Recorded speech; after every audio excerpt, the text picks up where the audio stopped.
Bom dia, às 7h30 da manhã estamos gravando mais um vídeo para o nosso canal Guia dos Perplexos. A Densa Selva da Magia é a série e nós estamos, acho que, no quarto vídeo. Hoje vamos mostrar a vocês por que deveremos chegar a esse estado, né? No vídeo anterior, nós explicamos, demos exercícios práticos e explicamos que o objetivo do Mago Branco é chegar a esse estado, ou seja, o que é que a mente desse tibetano, desse monge tibetano está pensando. Aí a pergunta é, para quê? Vou fazer aqueles exercícios, professor, vou fazer um esforço enorme, perder meu tempo? Bem, vamos responder isso nesse vídeo. Mas eu quero agradecer, mais uma vez, as contribuições por Pix. Quero agradecer aos que inscreveram no curso do Colégio do Mago Caldeus, que é exatamente a explicação detalhada de cada uma dessas coisas. Quem quer explicações detalhadas, marca a hora, dia, e eu darei uma aula com 1h30 de duração, e você terá direito a fazer todas as perguntas, cara a cara, face a face. E isso será praticamente uma ninharia. Será o que você e eu acertarmos que você pode dar. Não é um pagamento, porque eu não sou um comerciante. É uma doação. Se é uma doação, se você é professor, eu posso doar R$10. Então você doará R$10. Não, professor, eu posso doar 50. Então você doará R$50. Professor, eu posso doar 100. E assim por diante. Então, não comercializo o meu saber. Eu não sou comerciante. Eu compartilho. E claro, como eu preciso viver, obviamente, com um salário miserável de 1.690 mensais, já que o governo eu paguei para receber 10 salários mínimos, deveria estar recebendo R$12.000, mas o governo Sarney baixou o teto primeiro, dizendo que não era mais a aposentadoria máxima, o teto máximo do aposentado não era mais de 10 salários, e sim de 5. Aí tudo que eu paguei até então foi em vão. Eu paguei para receber 10. E aí, 5 anos antes de me aposentar, Sarney baixou uma lei dizendo que não era mais 10 salários o teto do aposentado, era de 5. Ou seja, o que eu paguei antes, então, foi para o fubá, foi para o farelo. Depois veio o Collor e fez o salário referência, que é diferente do salário mínimo. Ou seja, cada ano, quando o salário é corrigido, estou explicando a vocês para vocês saberem porque eu cheguei a essa miséria de salário. Então, quando o salário é corrigido todo ano, para vocês que estão na ativa, é o salário mínimo. Para nós que estamos inativos, é o salário referência. O Lula anulou isso durante o governo dele, foi uma das coisas boas que ele fez, desapareceu o salário referência. Mas o salário referência, criado por Collor, era 70%, ou Collor ou Sarney, não lembro qual dos dois. Tem pouca importância. Ou seja, depois de rebaixar o teto de 10 salários para 5, o que foi uma canalice, porque eu paguei para receber 10, e aí 5 anos antes de eu me aposentar, veio um decreto federal dizendo que só era 5, a metade. E o que eu paguei antes? Para onde foi? Né? E eu continuei pagando o mesmo, mas agora o teto era 5. Então, em vez de 12.000, 6.000. Tá, ainda daria uma vida decente. Aí vem a segunda lei, ou do Collor ou do Sarney, não importa, que o salário referência seria para os inativos, portanto, para mim, quando eu me aposentasse. Porque enquanto eu estava ativo, o meu salário era corrigido pelo salário mínimo, mas como inativo seria corrigido pelo salário referência, que é apenas 70% do salário mínimo. Com isso, foi havendo um desgaste, e quando eu me aposentei com 5 salários mínimos, foi diminuindo, e se o Lula não tivesse assinado o decreto acabando com essa lei, então a ideia é que todo mundo terminaria ganhando um salário mínimo. Você veja o que é o Brasil. Bom, de qualquer forma, para dizer a vocês, qual é a minha luta, para que nós deixemos para os nossos filhos, para os nossos netos um país decente, onde não haja corrupção, covardia, onde as pessoas não usem o poder para fazer o que esses dois canalhas fizeram. Então hoje eu ganho R$1.690, quando eu paguei durante 15 anos ao sistema de previdência para receber R$12.000 quando eu me aposentasse. Seria o meu salário hoje. Depois veio uma lei que reduzia para 6 mil, de 12 para 6. Já foi um baque enorme. Depois vem outra canalice dizendo que não seria 6, que eu começaria com 6, mas a cada correção anual eu perderia 30%, porque o salário a mínimo era 100% do que o governo decretasse e o salário referência era apenas 70%.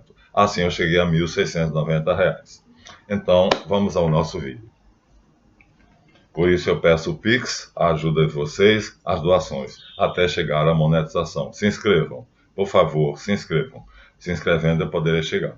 Então, a aula de hoje é a resposta ou a continuidade da aula anterior. Professor Marlanf, o senhor nos apresentou essa figura dizendo que a magia branca tem como objetivo chegar a um estado que essa figura representa simbolicamente.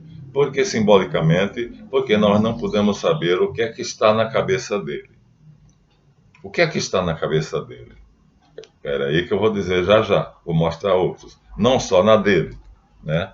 Olha, eu tenho aqui outra figura semelhante. Esse é ele.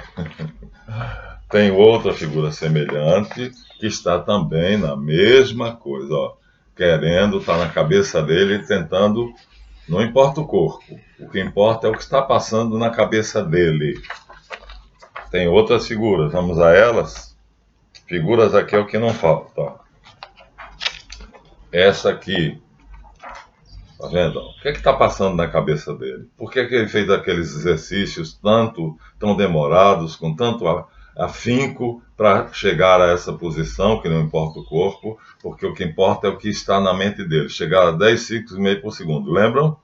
A ideia era chegar a 10 ciclos e meio por segundo. Pois bem, não é só os monges tibetanos. Aqui nós temos as duas figuras. Os yogis também. Então aqui nós temos uma figura, que é um desenho de uma pessoa, de uma mulher que parece ou um homem de cabelo longo de yoga, na mesma coisa, só que a mesma posição, né, vocês estão vendo, a mesma coisa. Então, quer na Índia, quer no Tibete, então, o que é que está passando na cabeça dessa figura? Ou, figuras é que não faltam, dessa figura, a mesma coisa, você vê que tanto faz no Tibete, quanto na Índia, quanto hoje se o professor Marlanf estiver nessa posição. Ou, vou mostrar o gordinho, uma figura que é um desenho. Então, eu chamo o gordinho. Então está aqui, o gordinho. Então, não importa de bigode, não importa que o corpo, não vamos desprezar por enquanto essas figuras, a questão é o que se está passando na cabeça dele. Pronto, essa é a pergunta. Então, você vê que todos eles têm a mesma proposta, né? A posição é a mesma, porque já estão habituados a ela, mas você pode fazer isso deitado, você pode fazer isso sentado, você pode fazer isso na sua poltrona confortavelmente instalado, nada, não vai alterar em nada, porque o corpo não importa. Importa você chegar, como eu disse na aula anterior, a 10,5 ciclos por segundo, que aí você entrará em contato com Javé. Então, o que eles querem, todos aqueles ali, é entrar em contato com Javé. Mas aí, professor, o que é Javé? Por que é que eu quero entrar em contato com Javé? Porque o senhor, sendo um mago branco, acha tão importante entrar em contato com Javé? Bem, eu já dei umas dicas, porque eu tenho todas as respostas que eu quero. A minha sabedoria, se eu posso dizer isto, sem orgulho e sem vaidade, o que eu sei diretamente dele, não é dos livros que eu aprendi. Por isso, há pessoas que temem ver meus vídeos. Eu já recebi um aluno dizendo que eu estou desconstruindo tudo o que ele sabia. Estou, porque tudo era mentira. E de onde eu recebi essas verdades? Diretamente de Javé. Então, não são nos livros, como a doutora Maria Pereira. Literatice, para mim, é lixo. Eu tenho contato direto com a fonte cósmica da informação, como os russos chamam, ou com os registros acásicos, como Helena Blavatsky chama, ou com o pensamento pensante, como a metafísica chama. Então, o objetivo, ou seja, o que está na cabeça dessas figuras que eu mostrei, eu vou tomar por referência a que eu gosto mais, que está na cabeça desse homem, desse monge budista, ele quer conhecer Javé. E o que é Javé? É o pensamento pensante. É a fonte cósmica de toda a informação. É o Logos. É, portanto, o tudo, que eu não posso chegar a ele jamais. Mas ele está tentando chegar. Então, ao invés de tudo, a Cabala chama o nada. Quer seja o tudo, como diz Raul Seixas genialmente no Gita, eu sou o tudo e o nada. A Cabala manda chamar de nada, Ain. Então nós vamos agora ter uma noção completa, perfeita do Ain. Isso foi um pedido de um dos meus visualizadores. Ele quer chegar até o Ain. Depois vamos falar de um filósofo francês, René Descartes, que fez essa experiência de uma maneira controlada e nós temos a história da experiência dele. Eu chego ao Ain. Desculpa, ao Ain não. Chego ao Logos, ao Sof. Chego ao Aor. Ain, Sof, Aor. Então, essa é a meta, o objetivo. Se eu fizer os exercícios que eu passei para você, e eu já estou cansado de fazer, aquilo para mim já é brincadeira de criança, então eu vou chegar ao Ain. Ain, Sof, Aor. Quando eu digo Ain, eu estou falando metaforicamente. Eu estou dando um nome só, reduzindo tudo a uma única coisa. O correto seria dizer chegar ao ser, o pensamento pensante, que se revelou a Moisés dizendo: eu sou o ser. O ser é. Então eu quero chegar ao Nirvana. Eu quero chegar ao pensamento pensante. O meu pensamento é um pensamento pensado. Está cheio de ideias. Se eu esvaziar a minha mente, se eu conseguir fazer isto, eu vou chegar ao pensamento pensante. O pensamento pensante é o Ain, Sof, Aor. O pensamento pensado é o que está na cabeça de cada um de nós. Então, o que é que o professor Marlanf e aqueles yogis estão fazendo? Estão fazendo exercícios para chegarem o mais próximo possível do pensamento pensante, para ter uma noção de quem é Deus, quem é Javé, as informações que ele pode nos dar. Como eu disse a vocês, nada do que eu sei, praticamente nada não, porque durante até os 17 anos foram os livros. A partir dos 17, aí foi ele. Então, o contato com os mestres. Então, o objetivo é chegar ao pensamento pensante. Tudo isso que nós vamos ensinar em magia branca é fundamental para que você chegue ao pensamento pensante. O pensamento pensante, como eu disse agora, é o objetivo do mago.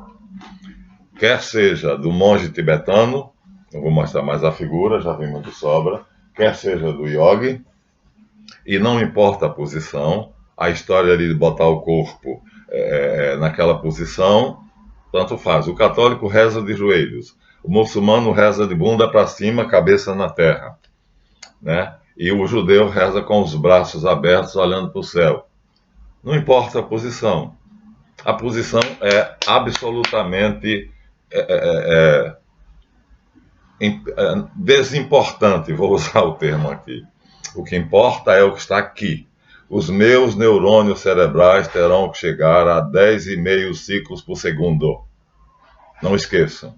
Se eu chegar a isto, eu posso chegar até o universo que, na sua parte mais íntima, que nós sabemos hoje que é o fóton, dentro do fóton ainda há alguma coisa que foi descoberta recentemente, que é chamado de informação.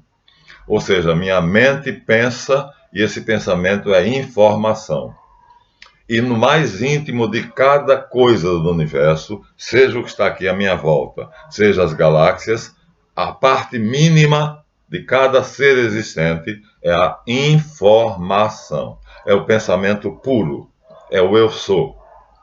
ego eimi, eu sou. Ou em hebraico, eie. É aí que nós queremos chegar. Professor, qual é a vantagem? A fonte cósmica da informação. Tudo que eu sei devo à minha capacidade que Deus me concedeu de, através de exercícios que eu vou passar para vocês, chegarem a isto. A Madame Petrovna Blavatsky, que a maioria das escolas iniciáticas chama de registros acásicos. Os cientistas russos, veja só, PhDs, ciência pura, chamam a fonte cósmica da informação.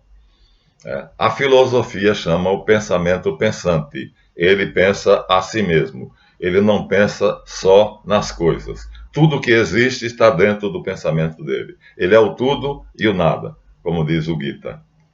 Então, vale a pena chegar a isto? Bem, você é quem decide. Eu cheguei com a graça de Deus, mas é impossível chegar ao tudo. É impossível chegar ao nada. É o que nós vamos mostrar aqui a vocês. Mas nós podemos nos aproximar. E essa aproximação me deu o conhecimento que eu tenho, que não é um conhecimento livresco, como certas pessoas fazem aí, porque os livros, cada qual pode escrever o que acha que é verdade e, na maioria das vezes, são grandes mentiras. De propósito, como a Sociedade Internacional de Cabala, que eu fui alertado, né, pelo Jacó, do Cabala Center, não leia mais livro de Cabala. Eles escrevem mentiras para desviar vocês da meta. Foi um cabalista, relações públicas, da Sociedade do Cabala Center, que veio até o meu grupo dar uma palestra. Você já chegou a um ponto onde não deve ler mais nenhum livro de Cabala, porque eles fazem de propósito. E os que não são judeus, que não pertencem à Sociedade Internacional de Cabala, que fazem o estudo de Cabala, já são iludidos por ele, são levados ao erro, não são confiáveis.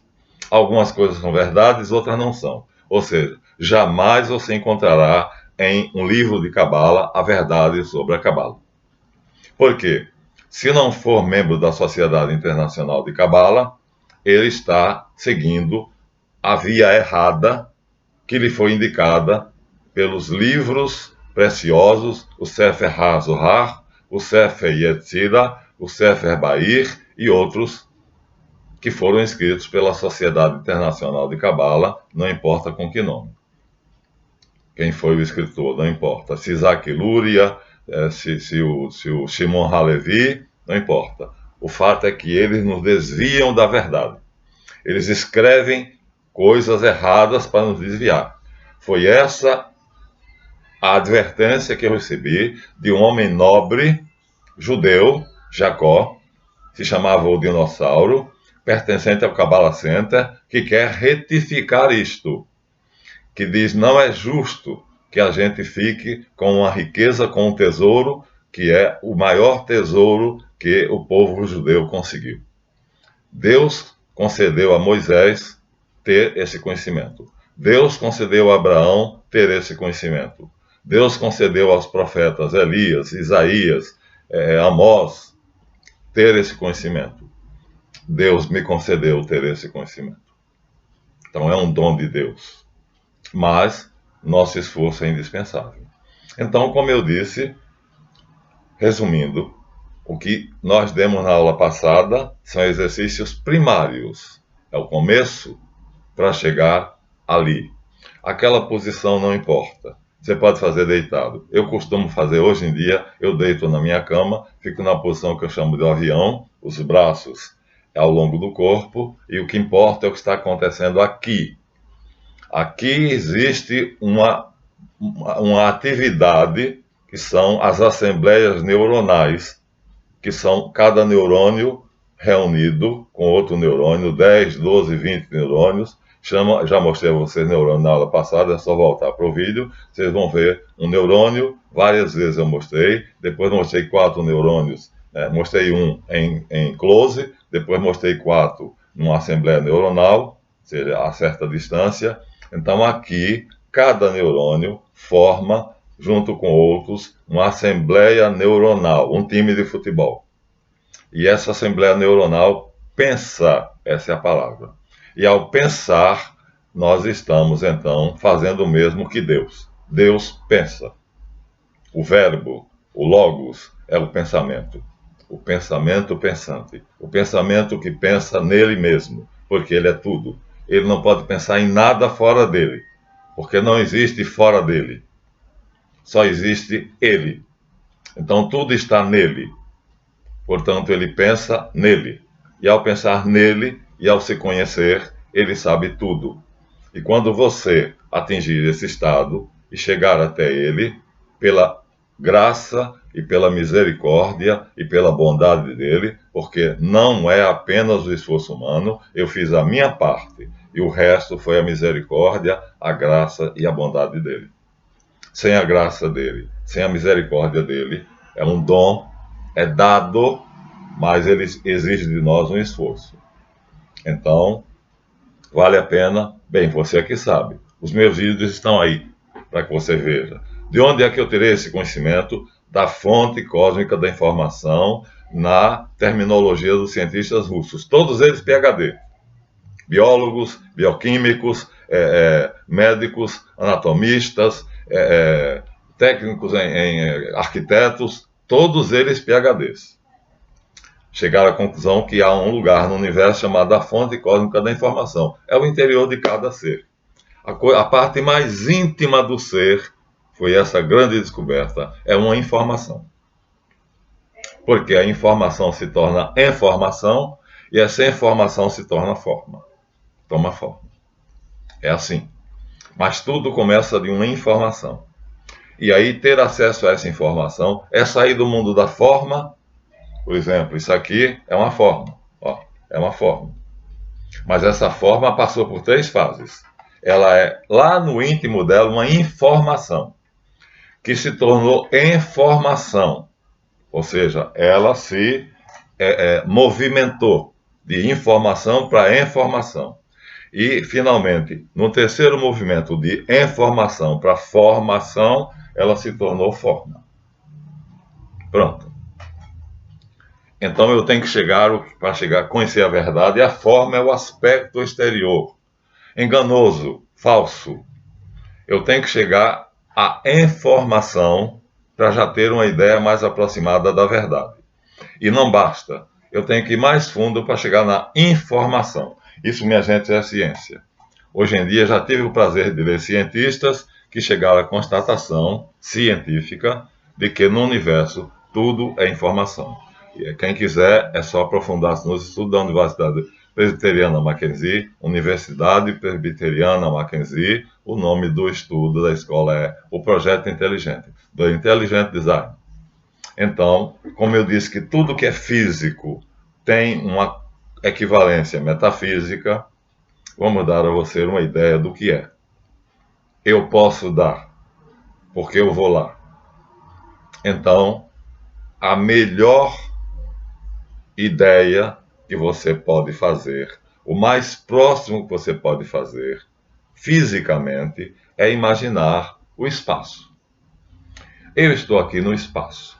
Esse espaço está cheio de corpos, mas imagine que eu tirei todos os corpos daqui. Imagine o espaço puro. Ele já tem alguma coisa, que é o ar. Eu não vejo, mas está aqui. Então, o ar ocupa um lugar que é anterior a ele. Já se chegou a essa constatação cientificamente, chama-se vácuo. O cientista pode construir uma câmara de vácuo, a prova disso são os hemisférios de Magdeburgo, extrai-se de 2 esferas coladas todo o ar que existe. O que ficou lá é o vácuo. Eu vi na Rede Globo de televisão uma câmara de vácuo em forma de um cubo e um iogue lá dentro, e eles extraíram todo o ar da câmara de vácuo. Então o ar já está no vácuo. Eu tenho, portanto, que imaginar que o ar não é a primeira realidade, mas é a que a física me mostra. Também o vácuo. Quer dizer, um físico pode, eu não tenho acesso a isso, mas eu vi pela Rede Globo de televisão, e vocês podem ler o que são os hemisférios de Magdeburgo. O cientista é capaz de extrair de dentro de uma câmara de vácuo, exatamente isso, todo o ar existente. E aí não fica nada. Portanto, Ain significa nada. O nada é o vácuo, é o vazio. E é esse, o primeiro ser existente é esse, o vazio, o vácuo. Dentro do vácuo é que vão acontecer todas as coisas. O vácuo vai criar tudo em si. Então, vamos dar um exemplo agora dentro do campo da física, ou seja, dentro da nossa realidade visível. Bom, apenas acreditem que o espaço que está aqui, aparentemente vazio ao meu redor, o que não tiver nenhuma coisa, está cheio de ar. Não está cheio de ar? Está. Eu estou respirando. Ó. E o que é que eu respiro? Ar. Acontece que o ar já está dentro do vácuo. O vácuo é como se fosse uma roupa de uma mulher, que ela fez antigamente, era assim, ela fazia a saia, depois costurava o forro da saia. As mulheres do meu tempo de criança não usavam uma roupa simplesmente sem o forro. Tinha um forro costurado por dentro. Pois bem, o vácuo é o forro que está dentro da saia. Então, é o início de tudo, é o princípio de tudo.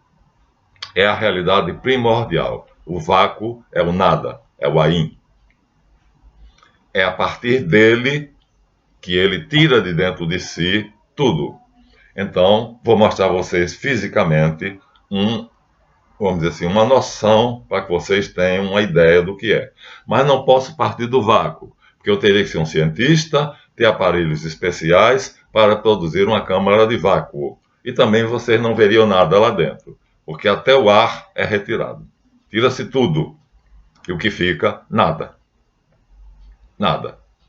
Fica o que a alquimia chama de azoto, que já foi chamado também de éter, e que Raul Seixas no Gita chama de o tudo e o nada, porque ele é o tudo e o nada, e que se revelou a Moisés como sendo o Eié, o eu sou, o ser essencial, o ente, a essência.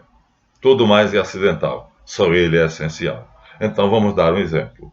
Vamos deixar o vácuo, porque eu não posso produzi-lo para vocês verem, mas seria fácil vocês lerem a respeito o que é uma câmara de vácuo, o que foram os emissários de Magdeburgo, como é que o cientista chegou à constatação que o vácuo existe e o vácuo é o vazio. É a ausência de tudo. Mas é algo. Então, se você tirar tudo, quando você não tiver nada, você tem aí Deus. O Logos. O pensamento puro de Deus. O pensamento pensante na metafísica. E esse pensamento pensante é a fonte de tudo, porque é ele que contém tudo. Vamos dar um exemplo a vocês. O assunto é denso, é difícil, mas não tem outro jeito. Tá? Não posso fazer uma experiência aqui, seria o ideal, para mostrar a vocês o que é uma câmara de vácuo. Não posso. Então, mas vocês podem cientificamente chegar a estudar e procurar e pesquisar. É o nada, é o Ain da Cabala. Mas eu posso chegar à segunda camada. Então, a primeira, que é o vácuo, eu não posso mostrar a vocês. O Ain, o tudo e o nada, o ser. Mas, agora, nós temos aqui o forro e o vestido das mulheres do meu tempo. Então, o ar, o espaço vazio para mim, que não tenho os instrumentos para criar o vácuo, está aqui. O que não tem nada, aqui tem muita coisa dentro dessa sala, mas onde não tiver nenhum objeto, é ar, tem ar. Vocês sabem disso. E o ar tem não sei quantos, eu ia fazer essa pesquisa antes, mas não fiz. Quantos gases estão dissolvidos no ar? Eu acho que cerca de 76 gases. Eu acho.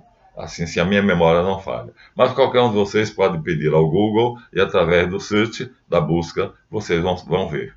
Né? De quantos gases o ar é formado. O ar é constituído de quantos gases? Vocês vão ver. A resposta é simples demais, então. Mas, aqui está, o ar. Eu vejo o ar? Não, não vejo. Mas acontece que, olha só, como ele não se altera, eu tenho aqui uma luminária. O que é que acontece? O ar está à minha volta. Aí eu vou acender a luminária. O ar não se alterou. A luminária está acesa, vocês estão percebendo ali, eu estou vendo ali dentro do computador. A luminária está acesa. O que é que aconteceu com o ar em volta? Ficou iluminado, só isso. Mas continua sendo o ar iluminado. Ou seja, o ar já é a segunda fase. O AIM, portanto, o vácuo é anterior ao ar. O ar está no vácuo. Já é, portanto, algo que encobre o vácuo. Mas é a partir daí que eu estou partindo, do físico. Se eu apagar aqui, pronto. Qual foi a alteração que houve no ar à minha volta? Nenhuma. Ele continua sendo ar. Com luz ou sem luz. Eu tenho ali um ventilador. Eu estou aqui, o ventilador está ali. Eu vou ligar o ventilador. Pronto. Agora, o que é que aconteceu? Vou botar a folha de papel para vocês perceberem.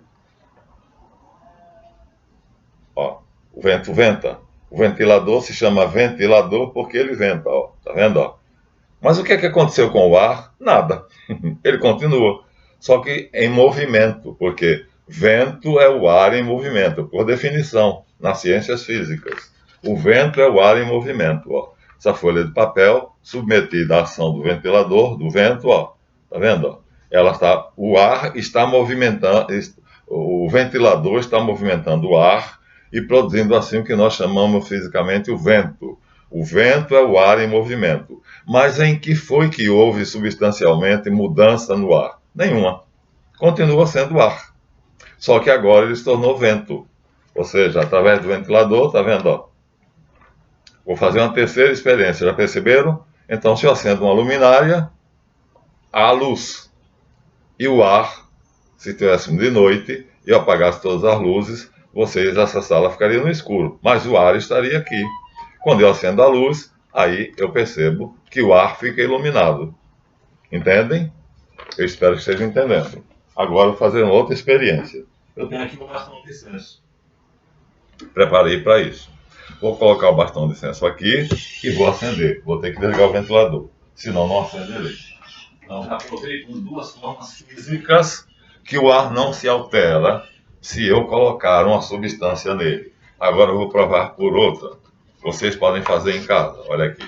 Eu tenho um incenso, um bastão do incenso, no incensório. Esse objeto se chama um incensório. É uma forma. E esse bastão é de incenso. Eu coloquei aqui sobre o computador. Agora eu vou riscar o fósforo e eu vou acender o meu bastão de incenso. Há pessoas que têm o hábito de acender incenso em casa apenas para perfumar a casa. Tem outros que não. Ou eu posso encher essa sala de borrifar perfume. E aí o que é que acontece? Ó, a fumaça do incenso vocês estão percebendo, não estão? A fumaça do incenso está se dissolvendo no ar. E aí, agora eu estou sentindo um odor, um cheiro. Mas o que é que mudou no ar? Nada. Apenas tem um perfume de camomila, que é o bastão de incenso. O bastão de incenso é de camomila. Então, uma vez que ele está aceso, tá vendo? Tem um filetezinho de fumaça, ele está aceso. Essa fumaça se dissolve no ar e produz o cheiro da camomila. E aí eu estou sentindo o cheiro, porque o incenso libera essa fumaça, que é a essência da camomila, que se mistura com o ar. Mas o que é que aconteceu com o ar? Continua aí, o mesmo, só que agora perfumado pela camomila. Entenderam? Então é assim. O pensamento é preenchido por substâncias. Do mesmo jeito que o ar, que o pensamento é como se fosse o ar, eu estou fazendo uma transposição física do pensamento para a metafísica. Isso aqui é físico, e aí a fumaça desse incenso está perfumando o ar, que é físico. Mas o pensamento não é físico, é metafísico. No entanto, se vocês tirarem uma eletroencefalografia, vocês vão ver uma porção de risquinhos. Ou seja, já há uma máquina que mede o movimento do pensamento. Portanto, o pensamento, que não é físico, na verdade é físico. Se pensava que não era físico, mas alguém inventou uma maquininha chamada eletroencefalograma, desculpe. E o eletroencefalograma faz a eletroencefalografia. E ao fazer a encefalografia, você tem o seu eletroencefalograma, que é risquinhos, tracinhos, sobem e descem. Sobem e descem, sobem e descem, são ondas subindo e descendo. Pois bem, o processo é o mesmo. O ar é o meu pensamento, é o equivalente. A fumaça desse incenso é a essência de camomila que está no bastão de incenso. Eu estou agora com perfume de camomila em toda a minha sala, mas o ar continua. Aparentemente ele não foi alterado em nada. Ele apenas está perfumado por camomila. Entenderam como é que funciona? O pensamento é, portanto, o ar. Análogo. Estou fazendo uma analogia. Se eu coloco uma essência perfumada, ele vai denotar essa essência perfumada. Se eu acendo uma luminária, ele vai se alterar, porque ele vai acusar essa luminária. O ar, meu rosto, o lado do rosto que está virado para a luminária, ficou iluminado. O meu rosto, a matéria, mas o ar ficou iluminado, mas continua sendo ar. A luz se propaga no ar. Não me lembro agora da velocidade a velocidade da luz, 300 mil km por segundo. A luz se propaga a velocidade de 300 mil km por segundo. Essa é a velocidade da luz. Então, esse foco aqui está se propagando a velocidade de 300 mil km por segundo. Mas o que aconteceu com o ar entre a luminária e eu? Nada. Entre a luminária e eu não aconteceu nada. O ar continua existindo. Você vai perceber no meu rosto que esse lado está mais claro do que este, porque neste a luz está pegando e neste a luz não está batendo. Então há alguma coisa que eu fiz, acendi uma luminária. Mas o ar que está entre meu rosto e a luminária não se alterou substancialmente. Continua sendo ar. A luz se propaga no ar. Entenderam? Então, assim é o pensamento. O pensamento é como se fosse o ar. E se eu acendo uma luz, então surge um pensamento, algo no pensamento. Se eu acendo um bastão de incenso, um odor preenche o ar. Se é no pensamento, uma coisa nova surgiu no pensamento. Eu estou dando analogias. Eu estou ensinando através da analogia. Eu estou comparando o pensamento com o ar. O ar atmosférico, que parece que tem 76 gases, mas a gente não vê. Todos eles são invisíveis a olho nu. Então, a fumacinha do incenso encheu a sala de perfume. Mas o ar da sala continua sendo o ar da sala. Só que agora está perfumado. Entenderam? É simples, é simples. Alterou-se alguma coisa entre o espaço que há entre mim e a luminária? Não. Então o ar ocupa o espaço. O espaço é ocupado pelo ar. Mas eu posso tirar o ar de um recipiente e ele vai ficar no vácuo. Então o ar não é a primeira realidade. O ar já é a segunda. Se eu tivesse condições físicas, eu tiraria o ar desta sala e ela teria que ser hermeticamente fechada e ela se tornaria uma câmara de vácuo. Se eu ligar o ventilador, vou ligar de novo, a luz está bem forte, e vou pegar a folha. Olha só, olha a velocidade dele, olha a força dele. Mas o que é que houve no ar? Apenas se movimentou. Vento do ventilador está movimentando a folha, que é o ar em movimento. Mas o ar continua sendo o ar. Não deixou de ser o ar. O pensamento não deixa de ser o pensamento. Apenas ele é o pensamento pensante se eu apagar tudo. Se eu apagar a luminária, desligar o ventilador, pronto. desliguei o ventilador. Apagaram a luminária. E não vou apagar o bastão de incenso. E eu apagar o bastão de incenso, tudo volta ao que era antes no reino de Abrantes. Assim é o pensamento. Então, o que é que aqueles yogis querem? O que eles querem é chegar não apenas ao ar, mas ao vácuo. Mas eu tenho que chegar primeiro ao ar. Isso é uma metáfora, eu disse a vocês. Tudo que é físico tem um equivalente metafísico. Então, esse ser aqui, desenhado, o que importa é que a cabeça dele está tentando chegar a 10 ciclos e meio por segundo para conseguir chegar ao ar e depois ir além, chegar ao vácuo, ao vazio, ao nada, ao Ain da Cabala. A mesma coisa está sendo feito por essa outra figura. É a mesma coisa. São yogis. A mesma coisa está sendo feita por esta figura, o gordinho.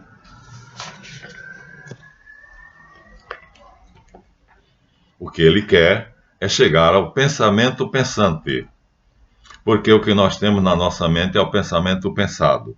Olha, isso por enquanto pode parecer apenas palavras para vocês, mas vocês ao longo do curso vão entender. Né? Quando você pensa, então é o pensamento pensado. É o incenso, é o vento, é a luminária. São coisas que ocupam o ar. Então o pensamento, como o ar, é ocupado por coisas. Essas coisas são chamadas o pensamento pensado. Se eu eliminar essas coisas, eu chego ao vazio do meu pensamento, e aí é o pensamento pensante, que é indispensável para o mago chegar a esse estado.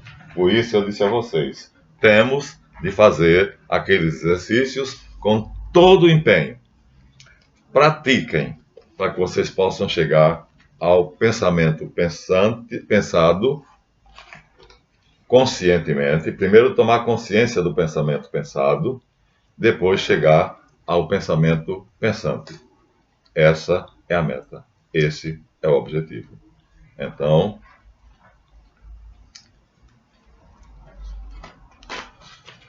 todo o trabalho que eu dei na aula anterior é apenas o beabá, é o ABC. Para quê? Para que a mente chegue a 10 ciclos e meio por segundo.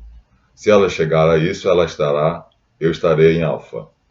Eu estando em alfa, vou me comunicar com o pensamento pensante do universo. Se eu atingir o pensamento pensante na minha mente, ele automaticamente atingirá o pensamento pensante do universo. E o pensamento pensante é uma camada que está acima do Ain, o nada, o vazio, o vácuo. O que eu pretendo é chegar até Deus. E aí eu terei toda a informação que eu quiser. Ou seja, não é bem assim, que Ele se dignar me conceder. Então, é esse o objetivo do Mago Branco. Por isso, apenas essas figuras não estão apenas nessa posição de gracinha. Não estão aqui nessa posição apenas para posar para foto. Elas estão nessa posição para indicar que se você chegar a um estado em que os seus neurônios cerebrais reduzam a velocidade do pensamento pensado 28 ciclos por segundo e chegar até 10,5, você automaticamente vai entrar em conexão com o pensamento pensante do universo que vibra a 10,5 ciclos por segundo. O seu pensamento, que está na sua mente, nos seus neurônios, na sua cabeça, a gente pensa assim, vai conectar o pensamento pensante do universo, da Lua, das estrelas, dos sóis, das galáxias, dos sistemas solares, dos aglomerados, de tudo. Eu terei, então, acesso a uma porta fechada para a maioria das pessoas. Esse é o objetivo do Mago Branco. Entenderam? Eu tentei ser o mais claro possível. Só através de analogias, de metáforas, de comparações. Mas Quem conseguir isto, conseguirá conhecer Deus e ter acesso ao pensamento de Deus. Pronto. 45 minutos, nossa aula irá 50. Eu espero que vocês percebam que vale a pena. Nós somos uma escola de magia. A nossa escola de magia é uma escola de magia branca. Espero que jamais um de vocês tenha a infeliz ideia de fazer a opção pela magia negra, mas eu não posso impedir. Já tive 2 alunos que foram para lá, e é o lado negro da força. Mas, aqui, nesse vídeo, eu dei a meta final. No anterior, eu dei o início, os exercícios preliminares. Se você fizer aqueles exercícios, e vai haver outros mais adiantados, você vai chegar a 10 ciclos e meio por segundo. E ao chegar a 10 ciclos e meio por segundo, você vai atingir a essência de tudo que há no universo. Não a forma. A forma é ilusória. Dentro dessa forma, existe uma coisa média chamada informação. A forma é resultado da formação. Antes dela, existe um processo chamado informação. E essa informação vem de uma informação. É a essa informação que eu quero chegar. Graças a Deus, eu tive o privilégio, tive a graça, a misericórdia divina, porque isto não é apenas um esforço humano. Há um poder soberano e supremo, que é infinito, que nós chamamos o infinito e manifesto. Mas ele se manifesta. E nós estamos aqui na manifestação dele. Mas como seres à sua semelhança, nós podemos conhecê-lo. Ele quer ser conhecido, quer ser amado. Por isso ele permite que a gente faça isso. O que eu estou dando a vocês é a vontade de Deus. Ele deseja ser conhecido. Ele deseja ser amado. Ele deseja ser adorado. Conhecido, amado e servido. É essa a nossa meta. Qualquer outra coisa é ilusão. E o mundo vive na ilusão, na Matrix. Pronto. Acho que eu disse com a clareza maior possível, comparando o ar com o pensamento, são semelhantes, e mostrando que não há alteração essencial no pensamento se eu acender uma luminária, se eu acender um bastão de incenso, que vai perfumar o ambiente, ou se eu ligar um ventilador, que vai produzir vento, que é o ar em movimento. Tudo isso acontece aqui dentro e se chama pensamento pensado. O movimento do pensamento, essas alterações acontecem no pensamento e essas alterações são os pensamentos pensados. Mas eu tenho que eliminar o pensamento pensado para chegar ao pensamento pensado. Essa é a nossa aula. Vamos encerrar e dizer a vocês, tomara que vocês tenham entendido. Procurarei ser o mais claro possível na próxima. Até a próxima.